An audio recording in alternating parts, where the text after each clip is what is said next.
प्रिय विद्यार्थियों, असां कल्ह भाषा शास्त्र जो 6 पेपर करे रहिया हुआसीं। उन जूं भाषा विज्ञान जूं खूबियूं ॿुधाए रही हुअसि मां। त असांखे इहा ॼाण पई त भाषा अहिड़नि आवाज़नि जो मजमूओ आहे जे आवाज़ इंसान कोशिश करे पंहिंजे मुख मां उचारे थो। इहे आवाज़ जॾहिं कंहिं ख़ासि तरतीब सां गॾिजनि था तॾहिं इन्हनि मां बामाना प्रतीक, लफ़्ज़, जुमिला वग़ैरह जुड़नि था। त इन्हीअ जे आधार ते पाण भाषा विज्ञान जी खूबियूं ॿुधायूंमांव तव्हांखे त हुयूं उच्चारण, सार्थकता, प्रतीकता, दुनियादारी ऐं श्रिश्तो। त असां पहिरियों उच्चारण जे बारे में ॿुधायोसीं त भाषा जी सभ खां पहिरीं जेका ख़ासियत हुई उहा उच्चारण। त इन में आवाज़ आहिनि जे आवाज़ इंसान पंहिंजे आवाज़ी उज़वनि, आवाज़ जी पेती, ॼिभ, चप, ॾंद वग़ैरह सां कढे थो। ऐं सार्थकता में हो त कंहिं बि भाषा जे कमु ईंदड़ आवाज़नि खे जॾहिं ख़ासि तरतीब सां गॾिजे थो त उन्हनि मां सार्थक रूप ठहनि था, यानी त आवाज़ जा उहे मरकब सार्थक रूप अर्थ या माना जो इज़हार कनि था त उहे सार्थक माना जंहिंमां अर्थ निकिरे, जुदा जुदा पदार्थनि, क्रियाउनि, वीचारनि वग़ैरह जी ॼाण ॾियनि था। भाषा जी इन ख़ासियत सबबि ई वीचार जो इज़हार या वीचार जी ॾे वठि करे सघिजे थी। नेक्स्ट जेका खूबी आहे उहा आहे प्रतीकता।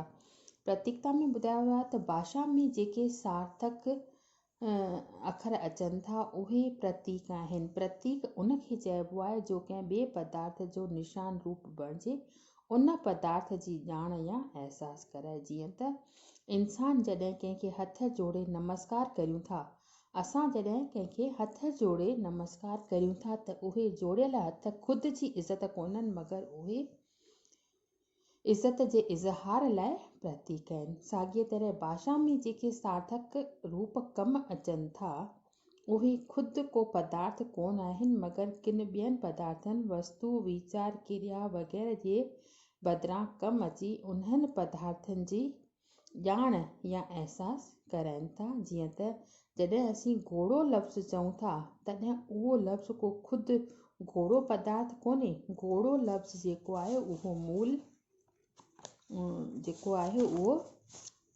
मूल अर्थ घोड़ो जे लाइ कमु अची रहियो आहे। इन करे घोड़ो लफ़्ज़ खे घोड़ो पदार्थ जो प्रतीक चइबो। अहिड़ीअ रीति भाषा में कमु ईंदड़ मिड़े सार्थक रूप प्रतीक आहिनि। भाषा जी इन ख़ासियत सबबि अहिड़नि आवाज़नि खे पिणु भाषा जे दाइरे खां ॿाहिरि रखिणो थो पवे जेके प्रतीक न आहिनि। जीअं त सोड़ सबबि जेका खंघि थिए थी, छातीअ में सोड़ सबबि जेका खंघि थिए थी त उहो आवाज़ पिणु प्रतीक न आहे, छो त उहो कंहिं ॿिए पदार्थ लाइ कमु न आयो आहे। नेक्स्ट जेका इन जी खूबी आहे उहा आहे भाषा विज्ञान जी, उहा आहे दुनियादारी। त दुनियादारी जो मतिलबु आहे दुनिया जे वहिंवार में हलंदड़ समाज जी रीति मूजिबि मञियल ॻाल्हि। जॾहिं ईअं थो चइजे त भाषा में कमु ईंदड़ वाक, प्रतीक, आवाज़ी रस्ता, वोकल सिम्बल्स दुनियादारी आहे, तॾहिं इन जो मतिलबु इहो आहे त कंहिं बि पदार्थ, मिसाल तौरु घोड़ो, इन पदार्थ लाइ कमु ईंदड़ वाक, प्रतीक यानी लफ़्ज़ घोड़ो जे विच जो सबबु आहे। इहो को मुंतक या यत्रक जे आधार ते बीठल कोन्हे, मगर इहो संबंध दुनियादारी आहे। मतिलबु इहो ई आहे त कंहिं ख़ासि पदार्थ लाइ कंहिं ख़ासि भाषा में कंहिं ख़ासि लफ़्ज़ जो इस्तेमालु छो थो थिए, इन लाइ को बि दलील ॾेई नथो सघिजे। इन लाइ रुॻो एतिरो चई सघिजे थो त वास्तेदार भाषा में इन में लफ़्ज़ जो इस्तेमालु करण जी रीत आहे। मिसाल तौरु जे केरु पुछे त ॾींहं जो आकाश में जेको पदार्थ चमके थो उनखे सिंधीअ में सिजु छो थो चइजे, त जवाब में इहो ई चवणो पवंदो त सिंधीअ में ईअं चवण जी रीत आहे। साॻीअ तरह सां केरु ईअं पुछे त साॻे जानवर खे सिंधीअ में कुतो, संस्कृत में श्वान ऐं अंग्रेज़ीअ में डॉग छो थो चइजे, त साॻियो ई जवाबु ॾियणो पवंदो त इहा हर कंहिं भाषा जी रीत आहे। इन भाषा में इन रीत चवण सां लफ़्ज़ सां ज़ाहिर कया वञनि था। पदार्थ ऐं वाक प्रतीक जे विच जो संबंध जेको आहे उहो इहो आहे त दुनियादारी आहे। इनखे साबित करण लाइ एतिरो चवणु काफ़ी थींदो त जेकॾहिं कंहिं बि पदार्थ इन लाइ कमु ईंदड़ वाक प्रतीक ऐं को स्वाभाविक या तर्क ते ॿधल रिश्तो नातो हुजे हा त पोइ कंहिं बि पदार्थ लाइ सभिनी भाषाउनि में साॻियो ई वाक प्रतीक शब्द इस्तेमाल में अचे हा। मगर असीं ॾिसूं वेठा त ईअं कोन्हे। साॻिए पदार्थ लाइ दुनिया जे जुदा जुदा भाषाउनि में जुदा जुदा लफ़्ज़ मौजूदु आहिनि।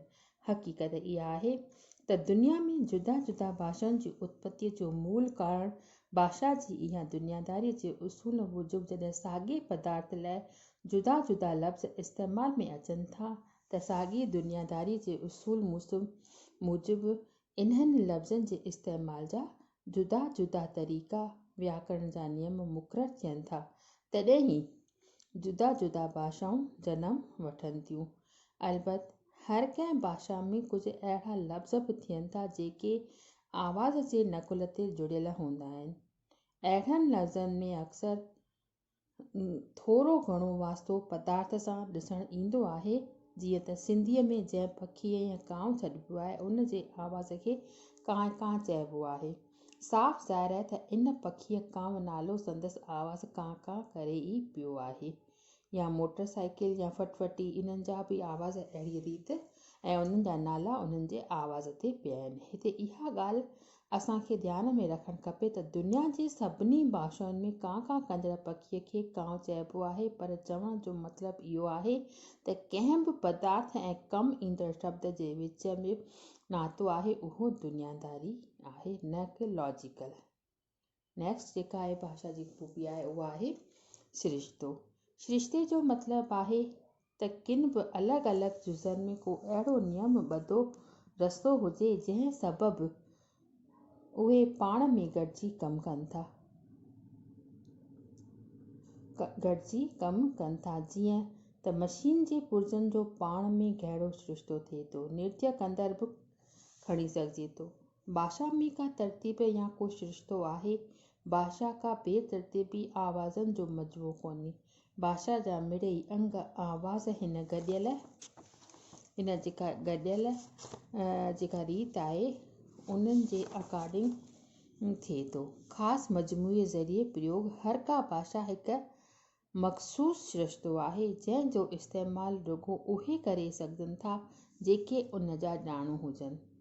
मतिलबु जंहिंखे भाषा ॼाणंदड़ हुजे उहो ई उन्हनि लफ़्ज़नि जो इस्तेमालु करे सघंदो, छो जो ॿिए भाषा ॼाणंदड़ खे त उहे लफ़्ज़ सम्झ में न ईंदा। इन करे हर कंहिं भाषा जो इस्तेमालु इन जे ॼाणंदड़नि ताईं महदूदु रहे थो। जेके भाषा सचपच ॼाणनि उन्हनि ताईं महदूदु रहे थो। सिंधी भाषा जो इस्तेमालु रुॻो उहे करे सघंदा जिन खे सचपच सिंधी भाषा ईंदी हूंदी। त इहे थियूं भाषा जूं ख़ूबियूं। भाषा जूं ख़ूबियूं अञा ॿिए बि आहिनि, इन्हनि ते असां वर्णन नेक्स्ट उन में पीरियड में कंदासीं जॾहिं थींदो तव्हांजो। त फ़िलहालु ही जेके भाषा जूं ख़ूबियूं, भाषा जी परिभाषा, इन्हनि खे तव्हां चङी तरह सां घर में अभ्यास कयो। जेके तव्हांजा किताब आहिनि, जेके तव्हांखे नोट्स ॾिना विया आहिनि उन्हनि खे तव्हां डेली ॾिसंदियूं अचो। ऐं हींअर कॉलेज तव्हांजा खुली विया आहिनि। 50% जेके स्टूडेंट अचनि पिया असां वटि ॿार, उन्हनि खे असां रोज़ु इहे करायूं पिया ऐं तव्हां बि अचो। ॿियनि क्लासनि वांगुरु MA फाइनल जा बि क्लास लॻणु शुरू थी विया आहिनि। MA फाइनल जा त पाण पहिरियों खां लॻा आहिनि क्लास, ऐं तव्हां डेली अचो। भाषा विज्ञान जेको आहे उहो थोरो ॻूढ़ो विषय आहे। उनखे आम्हूं साम्हूं सम्झण सां तव्हांखे नोट्स वग़ैरह मां घटि सम्झ में ईंदो ऐं आम्हूं साम्हूं अची करे तव्हां सिलेबस ऐं जेके क्वेश्चन तव्हां सम्झी वेंदियूं त उहो वधीक बहितरु थींदो। इन करे तव्हां डेली हाणे क्लासनि में अचो।